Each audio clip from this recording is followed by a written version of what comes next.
प्रथमं शैलपुत्री च द्वितीयं ब्रह्मचारिणी तृतीयं चंद्रघंटेति कुसुमांडेति चतुर्थकं पंचमं स्कंदमातेति षष्ठं कात्यायनीति च सप्तमं कालरात्रीति महागौरीति चाष्टमं नवमं सिद्धिदात्री च नौ दुर्गाः प्रकीर्तिता उक्तान्येतानि नामानि ब्रह्मणैव महात्मनः।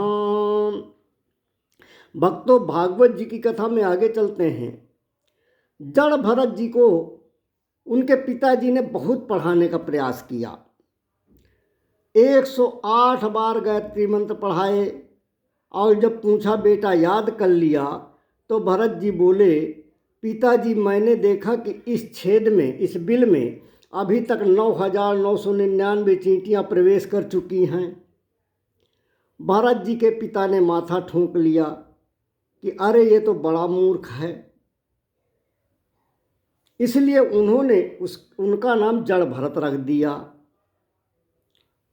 भरत जी की ब्रह्म ज्ञान में यह स्थिति है कि उनके पिताजी पढ़ा पढ़ा कर हार गए, पर भरत जी की यह स्थिति है कि प्रेम विवश मोहि कछु न सोहाई हारहु पिता पढ़ाई पढ़ाई। भरत जी जानबूझकर मूर्ख होने का नाटक कर रहे हैं। अब अंत समय आया। भरत जी के माता पिता परम धाम को सिधार गए। अब भरत जी बड़े प्रसन्न कि चलिए घर गृहस्थी के झंझट से मुक्ति हुई, शादी विवाह नहीं करना पड़ेगा, संसार की विषय वासनाओं से मुक्ति मिली। भरत जी फक्कड़ अंदाज में घूमने लगे, फक्कड़ अंदाज में रहने लगे। घर में भाई भाभी बचे। भरत जी कुछ करते नहीं थे, लेकिन भाई तो कुछ नहीं बोलते। भाभियों को बड़ी जलन होने लगी। बोली, बैठे बैठे खाता है, सांड जैसा मोटा तगड़ा हो गया है, पर काम के लिए पागल बना घूमता है। जब भाभियों ने ऐसे ताने मारे तो भाइयों ने जड़ भरत जी की मड़ैया खेतों में बनाकर वहीं पर चारपाई डाल दी। बोले, तुम यहीं पर रहो और फसलों की रखवाली करो। अब भरत जी आराम से खेतों में रहते हैं। पक्षी फसल के दाने चुग रहे हैं तो भरत जी उनको उड़ाते नहीं हैं, उनको भगाते नहीं हैं। भरत जी पक्षियों से कहते हैं कि राम ही की चिड़िया, राम जी का खेत, चुन लो चिड़ियों भर भर पेट। जब भाइयों ने देखा तो उन्होंने भरत जी को खेत से भी निकाल कर बाहर किया। भैया, सब रिश्ते स्वार्थ के हैं इस दुनिया में। बड़ी विचित्र है दुनिया। जब आप किसी काम के लायक नहीं रह जाते हैं, जब किसी के काम के नहीं होते हैं, तो सभी आपको छोड़ देते हैं। कहा भी गया है कि सुर नर मुनि सब ही करीती, स्वार्थ लाग करहि सब प्रीति। आप काम के हो तो लोग हाथों हाथ लेंगे,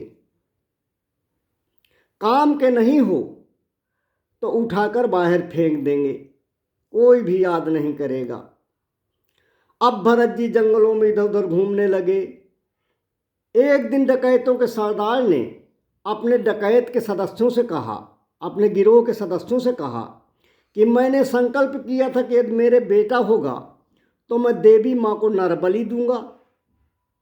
मेरी मनोकामना पूरी हो गई है, इसलिए जाओ किसी आदमी को जिसके अंगों में कोई विकृति ना हो जिसका अंग टूटा फूटा ना हो पकड़ कर ले आओ। तो गिरोह के सदस्य खेत में सो रहे थे। भरत जी रात में ही पकड़कर गिरोह के मुखिया के पास ले गए। जड़ भरत भी बिना कोई विरोध किए चले गए। अब डकैतों ने भरत जी को अच्छे से स्नान कराया, नए नए वस्त्र पहनाया, अच्छे अच्छे भोज्य पदार्थों का सेवन कराया और मंदिर में ले जाकर बैठाल दिया। कहा देवी माँ के चरणों में दंडवत करो। जड़ भरत जी बिल्कुल भयभीत नहीं हुए, क्योंकि तत्वज्ञानी जो संत होते हैं वो शरीर को झूठे चोले की भांति देखते हैं, आत्मा को आजर अमर होना जानते हैं। वे भली भांति जानते हैं कि नैनम छिन्नन्ति शस्त्राणि नैनम दहति पावकः न चैनम क्लेदयन्त्यापो न चाशोषयति मारुताः।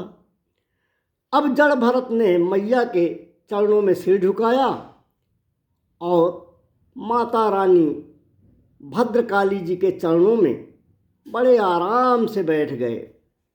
देवी माँ ने सोचा कि ये बिल्कुल निष्पाप है, निर्दोष है, ब्रह्मज्ञानी है, उनके चरणों में सिर झुकाए बैठा है और यह पापी डकैत उसकी नरबलि देना चाहते हैं। जैसे ही सरदार ने भरत पर तलवार से प्रहार करना चाहा, माँ भद्रकाली प्रकट हो गई अपने स्वरूप में और डकैतों की तलवार छीनकर डकैतों का सिर काट डाला। जड़ भरत ने सिर उठाकर देखा तो सभी डकैतों की गर्दनें कटी पड़ी हैं। अब भरत जी ने सोचा कि देवी माँ ने बचा लिया, अभी प्रारब्ध में जीवन शेष है। वहाँ से भरत जी फिर से उठे और मैया को प्रणाम करके चल पड़े। ब्रह्मज्ञानियों की यही दशा होती है। ब्रह्मज्ञानियों के अंदर न भय होता है, न शोक होता है, न मान अपमान होता है। ये सभी इन चिंता व द्वंद्व विकारों से दूर होते हैं। अब आगे जड़ भरत को सिंधु सौवीर देश के राजा रहुगण मिलेंगे। भरत जी उनको बड़ा सुंदर उपदेश देंगे। यह कथा हम बाद में कहने का प्रयास करेंगे। बोलिए देवी मैया की जय। जगत जननी जगदम्बा माता की जय।